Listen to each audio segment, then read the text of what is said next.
नमस्कार दोस्तों, मेरा नाम है शुभम गुप्ता और आप देखना शुरू कर चुके हैं वीके न्यूज़। दोस्तों, आज हम बात करेंगे एक ऐसी खबर की जो महाराष्ट्र की राजनीति की सारी बेशर्मी, सारे पाखंड, सारे अवसरवादिता को नंगा कर रही है। एक ऐसी खबर की जो चीख चीख कर बताती है कि ठाकरे बंधु राज ठाकरे और उद्धव ठाकरे कितने गिर चुके हैं, कितने छोटे हो चुके हैं, कितने ढोंगी और अवसरवादी हो चुके हैं। दोस्तों, हम बात कर रहे हैं महाराष्ट्र निकाय चुनावों की। बीएमसी सहित कई नगर निगमों में आज मतदान हो रहा है, लेकिन ठाकरे बंधु ने इसे धांधली का तमाशा बना दिया है। राज ठाकरे चीख रहे हैं, वो कह रहे हैं कि स्याही मिट रही है, सैनिटाइजर से धुल जाती है, लोग दो दो बार वोट डालेंगे। उद्धव ठाकरे चीख रहे हैं कि निर्वाचन आयुक्त इस्तीफा दे, लोकतंत्र की हत्या हो रही है। अरे ठाकरे बंधु, आप दोनों की ये नौटंकी बंद कीजिए। आप दोनों की ये घटिया राजनीति जनता देख रही है। आप दोनों अवसरवादी हैं, पाखंडी हैं। आपको हार का डर सता रहा है, इसलिए फालतू के आरोप लगा रहे हैं, धांधली की अफवाह फैला रहे हैं, मतदाताओं में शक पैदा कर रहे हैं। दोस्तों, ये लोकतंत्र का अपमान है, ये चुनाव प्रक्रिया का अपमान है। ठाकरे बंधु, आप दोनों महाराष्ट्र को बांटने में लगे रहते हैं और अब चुनाव हारने के डर से झूठ का सहारा ले रहे हैं। ये बेशर्मी की इंतहा है। दोस्तों, जरा सोचिए, राज ठाकरे कह रहे हैं कि नई स्याही का इस्तेमाल किया जा रहा है जो सैनिटाइजर से मिट जाती है। लोग वोट डालकर बाहर जाकर हाथ धो लेंगे और फिर वोट डालने आ जाएंगे।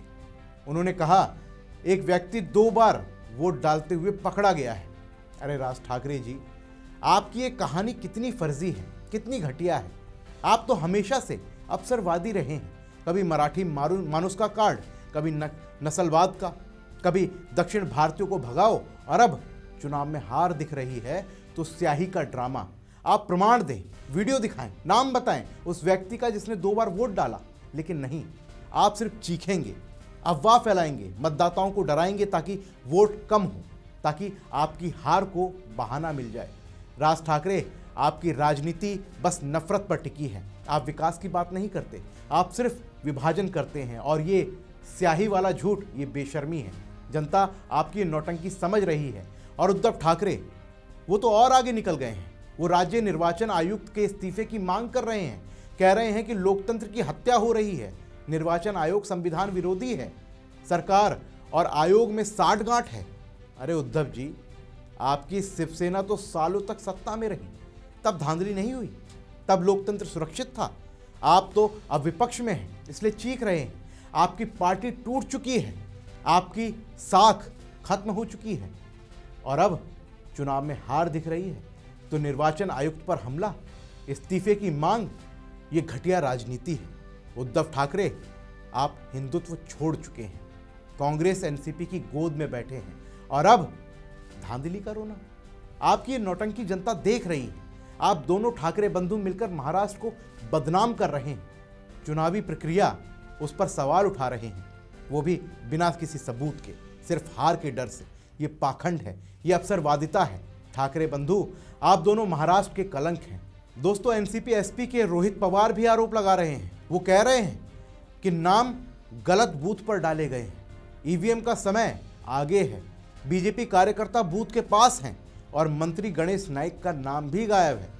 दोस्तों, ये पुरानी कहानियां हैं। हर चुनाव में विपक्ष यही रोता है, लेकिन सबूत कहाँ है? बीएमसी ने इस पर साफ इसे खारिज कर दिया है, ये कहते हुए कि स्याही मिटने वाली नहीं है, मीडिया की रिपोर्ट्स गलत हैं, पोलिंग बूथ बाएं हाथ की तर्जनी पर स्याही लगाता है जो मिटती नहीं है। 10,231 मतदान केंद्र हैं, जिसपे 64,375 कर्मचारी हैं, और सब वैधानिक हैं। लेकिन ठाकरे बंधु और उनके जैसे लोग अफवाह फैला रहे हैं। क्यों? क्योंकि इनके पास विकास का कोई एजेंडा नहीं है, सिर्फ रोना है, सिर्फ आरोप है, सिर्फ नफरत है। दोस्तों, ये चुनाव महाराष्ट्र का भविष्य तय करेंगे। बीएमसी का बजट हजारों करोड़ों का है, लेकिन ठाकरे बंधु इसे धांधली का तमाशा बना रहे हैं।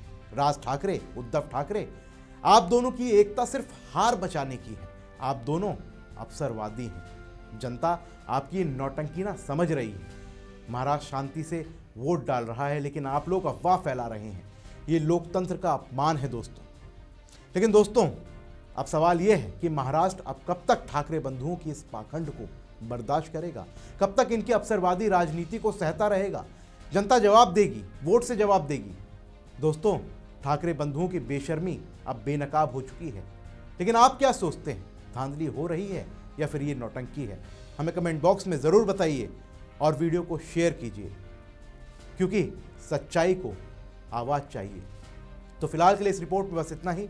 मिलते हैं अगली रिपोर्ट में, तब तक के लिए जय हिंद। वीके न्यूज, राष्ट्र के नाम।